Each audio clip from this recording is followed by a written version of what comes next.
Boa noite, pessoal, tudo bem com vocês? Sou o Rafa do canal Concordo com o Rafa e o tema escolhido de hoje é a série Senna, na verdade uma minissérie criada pela Netflix.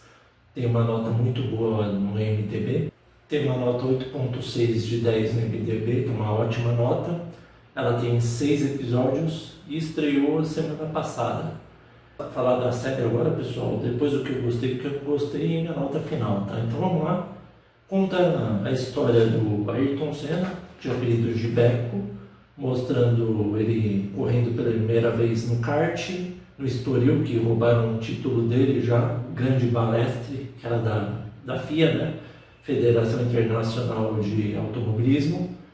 E aí ele já começa a ficar com essa rixa, e aí ele vai despertando essa paixão. Ele consegue um teste para correr na Inglaterra, só que o grande problema é que ele estava namorando a tal da Aline, e ele pergunta para ela se ela esperaria ele voltar da Inglaterra para eles ficarem juntos, e ela fala que não e decide junto com ele. Chegando lá, ele enfrenta vários problemas, ainda mais com o preconceito que tinham contra o sul-americano, né, os ingleses, falando que ele era um cagão, que ele devia voltar para o Brasil, porque ele cedia muito carro e sempre quebrava os carros, até que ele começa a ir lidando, né, com essas situações, se acostumando, e aí quando ele é campeão, ele decide voltar para o Brasil, porque ele tinha prometido para o pai e também para a Lina, só que o grande problema é que ele nunca conseguiu abandonar essa carreira dele de piloto, né, pessoal? A mulher dele, a Lina, pensou que ele ia ter uma vida com ele em São Paulo, continuar trabalhando na empresa do pai dele e tudo mais, e ele decide falar que não, que ele recebeu um teste, recebeu uma oportunidade e vai voltar para a Inglaterra para correr por uma outra categoria.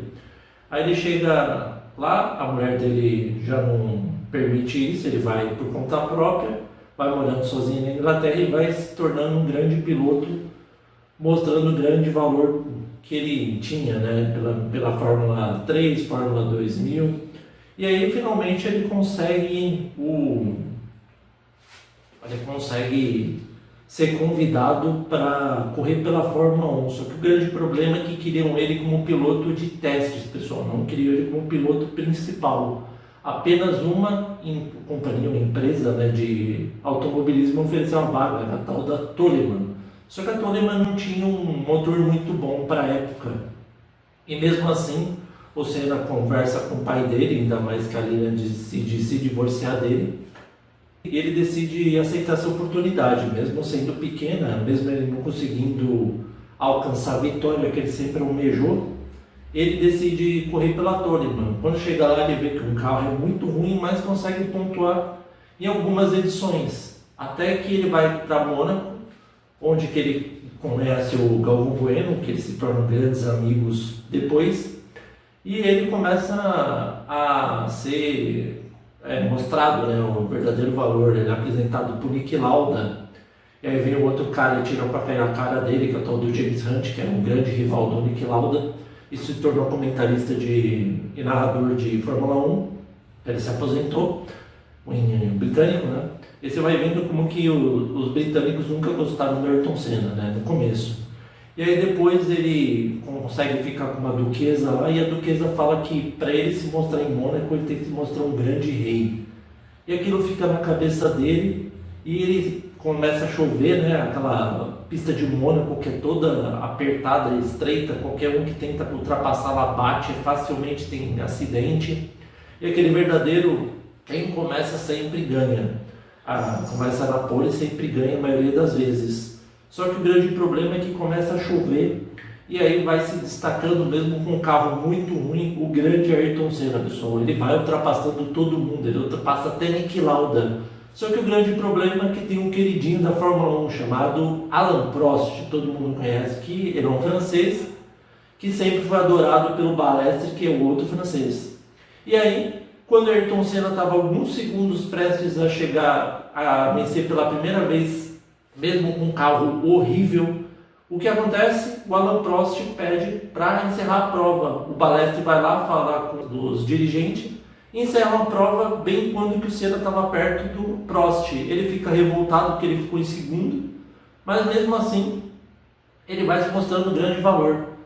Só que aí, pessoal, ele vai vendo que o carro não tem potencial, ele sabe que nunca vai conseguir mostrar o verdadeiro valor na Toleman. O que ele decide fazer? Ele recebe uma oferta que ele já tinha recebido da Lotus, ele começa a correr pela Lotus e começa a construir a carreira dele. Só que prometem um carro para ele bom, mas mesmo com um carro que ele tem nas mãos, ele consegue algumas vitórias, tanto que ele conseguiu em Estoril, uma das primeiras, só que ele não tem potencial para mostrar o verdadeiro valor. Até que ele consegue falar com o tal do Ron Dennis, que era o chefe da McLaren, que ele faz uma proposta para o Honda, que é quem criou o motor Honda, que é o seguinte: ele, junto com Alan Prost, correr pela McLaren com o motor Honda.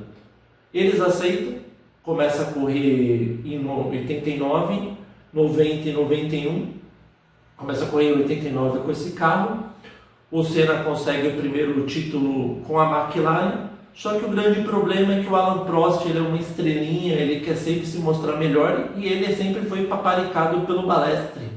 Então ele começa a criar problemas com o Ayrton Senna, ele começa a criar uma rixa com ele. Só que o grande problema é que a tal da Laura, que está escrevendo uma matéria sobre ele, começa a menosprezar a imagem dele, falando que ele é mimado, que ele não aceita os acordos. E isso vai pegando muito mal, tanto que ele para até de falar com ela e vai continuando a história. Só que o grande problema é que, como eu já disse, tem aquela corrida Suzuka clássica, que o Prost joga o carro de propósito no Senna, ele continua, ganha a corrida, mas mesmo assim é desclassificado por causa que inventaram uma regra nova para prejudicar o Senna. Ele vai lá, mete a boca no Balestre de novo.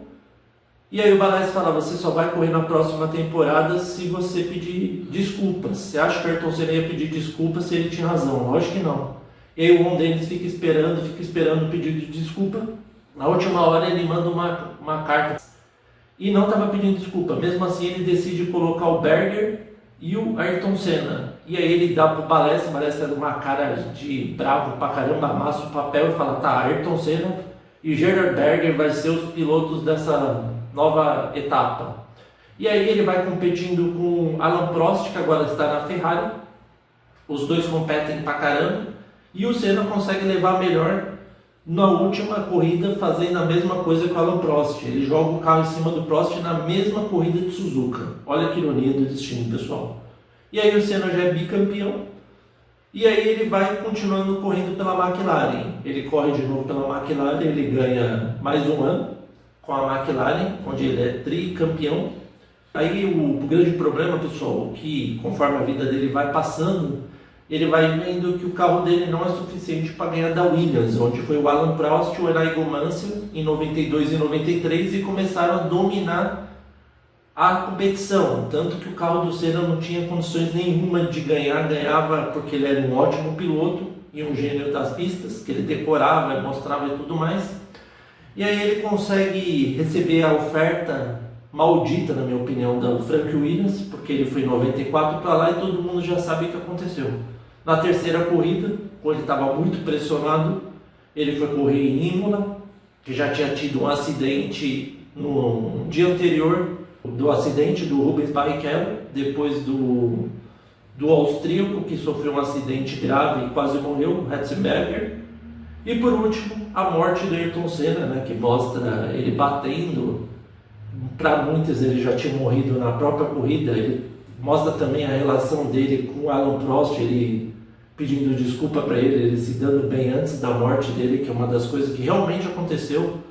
Antes de ele morrer, o Alan Prost foi visitar ele no grid de largada, eles conversaram pela última vez, eles fizeram as pazes. Ele foi para a última corrida e infelizmente, depois do safety car, ele bateu e acabou falecendo dessa forma. Vamos para o que eu gostei e o que eu não gostei da série, pessoal. Pessoal, eu gostei bastante da série. O Gabriel Leone detonou com o Ayrton Senna. Eu já gostei dele bastante no filme Eduardo e Mônica, né, que ele foi Eduardo, que foi muito bem também. Destacou bastante, incorporou, né, eu vi muita gente falando que quando ele fala inglês na série, a voz ficou muito parecida com o Ayrton Senna. Se você notar ele falando inglês, ficou muito semelhante. A série se focou bastante na carreira do Ayrton Senna, mas não mostrou aqueles episódios de 92, 93, não mostrou muita relação que ele teve nos últimos 1 ano e meio com com a modelo Adriane Galisteu, principalmente porque a família nunca gostou dela, né? Sempre priorizou a Xuxa, e dessa forma ele não mostrou a relação deles, só mostra eles se conhecendo, depois ele ligando, falando que está com saudade, e essas coisas. Coisas que eu não gostei, pessoal. Eu não gostei que eles deviam ter focado mais assim na carreira do Ayrton Senna, mostrado mais, deixa eu pensar, mostrado os anos ruins da carreira dele, 92, 93. Eu acho que eles aceleraram muito essa etapa, ainda mais a revolta do Ayrton Senna, mostrando a equipe da Williams completamente revoltado com a tecnologia ilegal, que tanto que em 94, quando ele foi para lá, tiraram a tecnologia, focado mais nos últimos anos da carreira dele do que ter mostrado tanta relação dele com a Xuxa. Mas a série no geral consegue se sair muito bem. A nota que eu dou para a série é sua nota 9. E aí, vocês concordam ou não com o Rafa? Espero que vocês tenham gostado da análise. Novos que sejam bem-vindos. Se você gostou da análise, curta e se inscreva no meu canal. E também conheça o Concorda com Rafa no Facebook. Valeu a todos, até a próxima.